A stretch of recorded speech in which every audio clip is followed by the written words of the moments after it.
प्रश्न 18।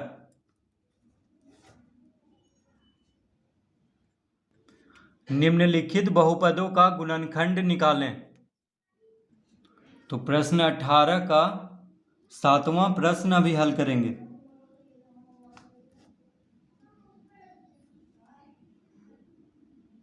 तो प्रश्न है x का घात 6 प्लस 5x का घात 3 प्लस 8। तो x का घात 6 प्लस 5x का घात 3 प्लस 8, ये है प्रश्न। अब क्या करेंगे, तो इसको हम लिख सकते हैं x का घात 6 प्लस 5x का घात 3 plus x Q minus x Q plus 8। इसको हम इस तरह लिख सकते हैं। क्यों लिखेंगे? क्योंकि देखिए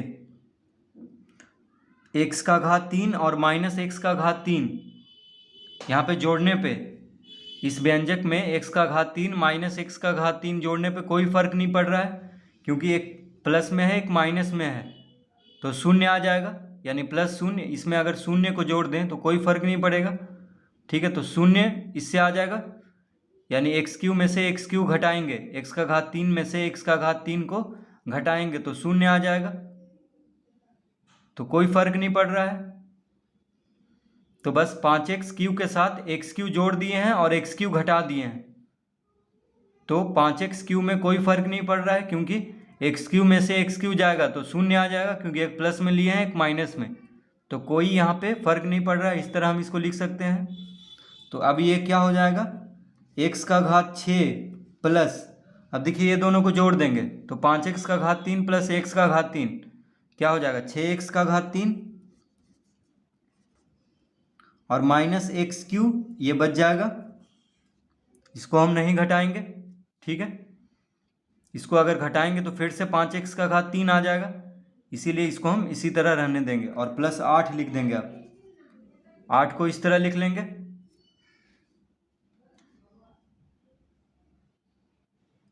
तो x का घात 6 प्लस 6x का घात 3 माइनस एक्स क्यू प्लस 8। तो इसको अब हम इस तरह लिख सकते हैं, x का घात 6 x का घात 6 माइनस एक्स क्यू प्लस 8 और प्लस 6x का घात 3। इस तरह हम लिख सकते हैं इसको, कोई फर्क नहीं पड़ रहा है। बस क्या किया है, यहाँ पे माइनस एक्स क्यू को यहाँ पे लिख लिए हैं और 6x क्यू को अंत में लिख लिए हैं, प्लस 6x क्यू को अंत में लिख लिए हैं, कोई फर्क नहीं पड़ रहा है। इस तरह हम इसको लिख सकते हैं। अब देखिए, तो इसको अब हम, ये कौन सा सूत्र पे, तो इसको हम इस तरह अब लिख सकते हैं। देखिए x का घात 2 का घात 3, यानी x का घात 2 और पूरा पे घात 3 लिख लेंगे, क्योंकि x का घात क्या है, यहाँ पे 6 है। तो x का घात 6 को हम लिख सकते हैं x का घात 2 और पूरा पे घात 3, क्योंकि 3 को 2 से गुना करेंगे तो 6 आ जाएगा, इसलिए x का घात 6 को हम इस तरह लिख सकते हैं। x का घात 6 को इस तरह लिख सकते हैं, क्योंकि 3 गुना 2 क्या होता है, 6। तो x का घात 2 और पूरा पे घात 3 दे देंगे, माइनस यानी प्लस यहाँ पे देंगे और माइनस एक्स क्यू को इस तरह लिख लेंगे। तो माइनस एक्स को कोष्टक में लेकर के घात 3 दे देंगे और यहाँ पे प्लस, और 8 को हम लिख सकते हैं, 8 किसका घन है, 2 का, तो 2 का घात 3 लिख लेंगे, यानी 8 का घनमूल है 2। तो 8 को हम लिख सकते हैं 2 का घात 3, क्योंकि 2 गुना 2 क्या होता है, 8, 2 दूना 4, 4 दूना 8, तो 8 को हम इस तरह लिख सकते हैं। तो देखिए माइनस एक्स का घात 3 को हम कोष्टक में लेकर लिख दिए हैं और यहाँ पे प्लस लिख दिए हैं, कोई फर्क नहीं पड़ रहा है, क्योंकि कोष्टक हटाएंगे तो फिर से आ जाएगा प्लस माइनस माइनस एक्स का घात 3। अब इसको हम लिख सकते हैं, तो इसको हम कौन से सूत्र पे बैठा रहे हैं, देखिए इसको हम बैठा रहे हैं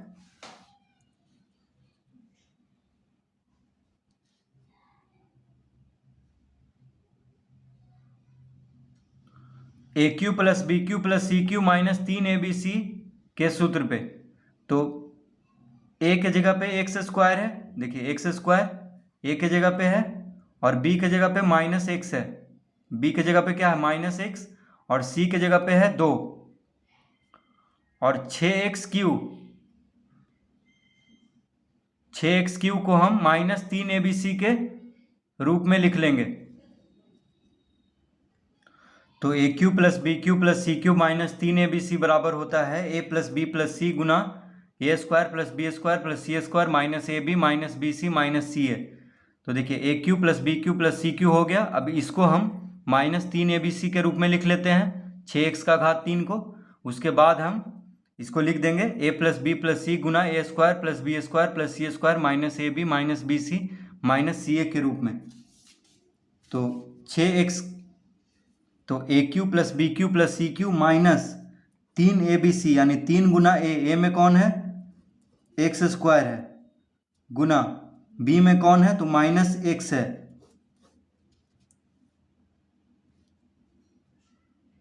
गुना तो -3 ABC, सी में कौन है तो सी में है 2, तो गुना 2 लिख लेंगे। देखिए यहाँ पे 2 लिख लेते हैं क्योंकि इधर जगह नहीं है। अब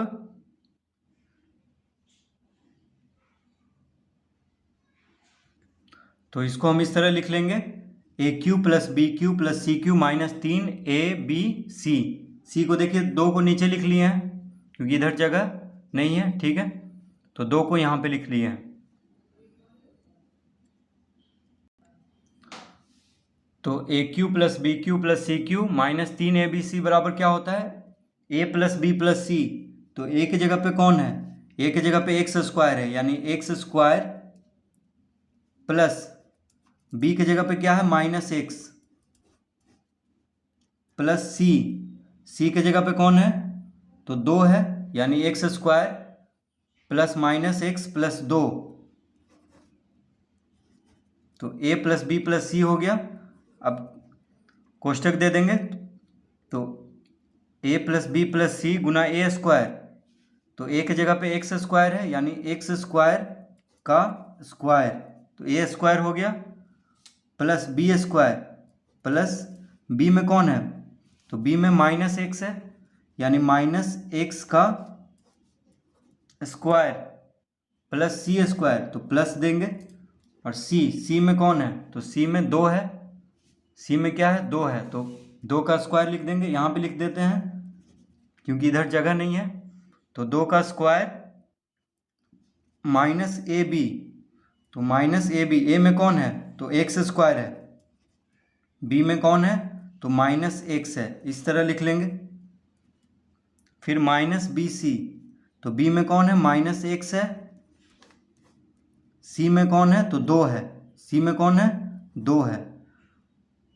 फिर माइनस सी ए, सी में कौन है 2 है, ए में कौन है एक्स स्क्वायर है। फिर मंझला कोष्टक को बंद कर देंगे, इस तरह से लिख लेंगे। तो देखिए a cube plus b cube plus c cube minus 3ABC बराबर क्या होता है a plus b plus c गुना a square plus B square plus c square minus a b minus b c minus c a, यानी बीच में बिंदु है, इसका मतलब क्या है गुना में है, तो इस तरह लिख लेंगे इसको।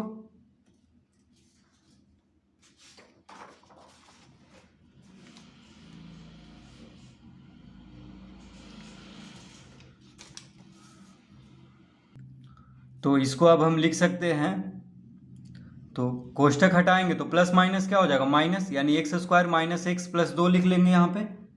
तो क्या लिख लेंगे एक्स स्क्वायर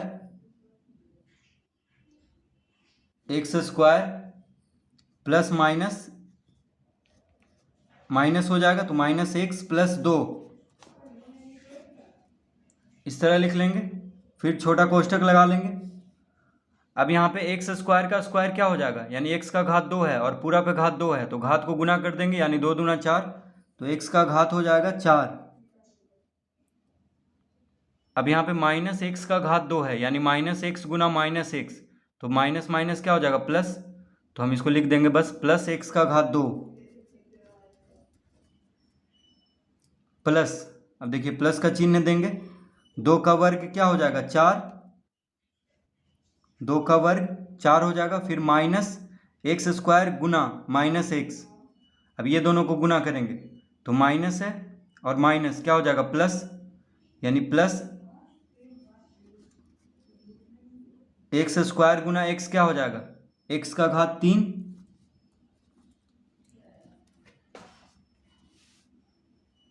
अब ये दोनों को गुना करेंगे तो माइनस माइनस प्लस हो जाएगा, और x गुना 2 क्या लिखेंगे 2x, देखिए माइनस माइनस प्लस और x गुना 2 यानी 2x, तो लिख लेंगे यहाँ पे प्लस 2x।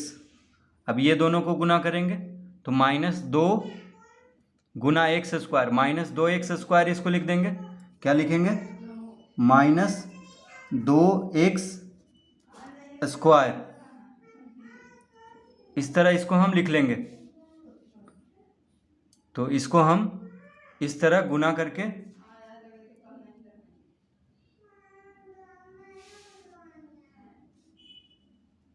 इस तरह हम इसको लिख लेंगे। अब यहाँ पे अब इसमें देखिए, तो इसको हम इसी तरह रहने देंगे, यानी x square minus x plus 2, इसको हम इसी तरह रहने देंगे, और यहाँ पे एक्स का घात 4 को भी इसी तरह रहने देंगे। अब प्लस एक्स स्क्वायर और माइनस 2x स्क्वायर, देखिए प्लस एक्स स्क्वायर और माइनस 2x स्क्वायर क्या हो जाएगा, तो प्लस एक्स स्क्वायर और माइनस 2x स्क्वायर। तो सबसे पहले हम क्या करते हैं, यहाँ पे x का घात 4 है, उसके बाद लिख लेते हैं प्लस x का घात 3, ठीक है, इस तरह हम सजा करके लिख लेंगे।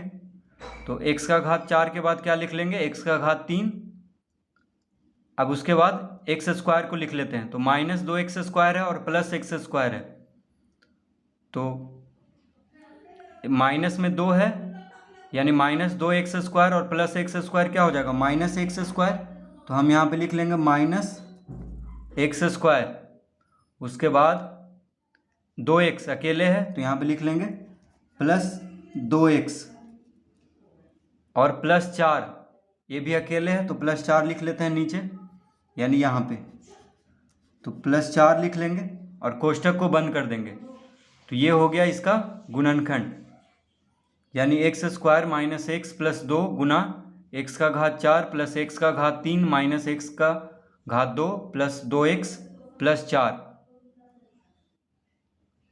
तो इसका गुणनखंड हम इस तरह ज्ञात करेंगे। तो देखिए इस तरह सजा करके लिख देंगे, पहले ज़्यादा घात वाला, फिर कम, फिर इस तरह से, और अंत में जो संख्या है उसको लिख देंगे।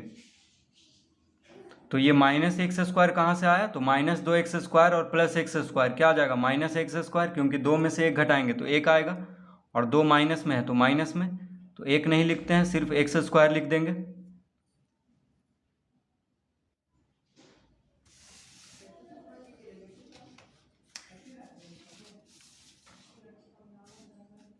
तो इस तरह से इसको हम a cube plus b cube plus c cube minus 3abc बराबर a plus b plus c गुना a square plus B square plus c square minus a b minus b c minus c a पे हल करेंगे, यानी इस सूत्र पे हल करेंगे, a cube plus b cube plus c cube minus 3abc।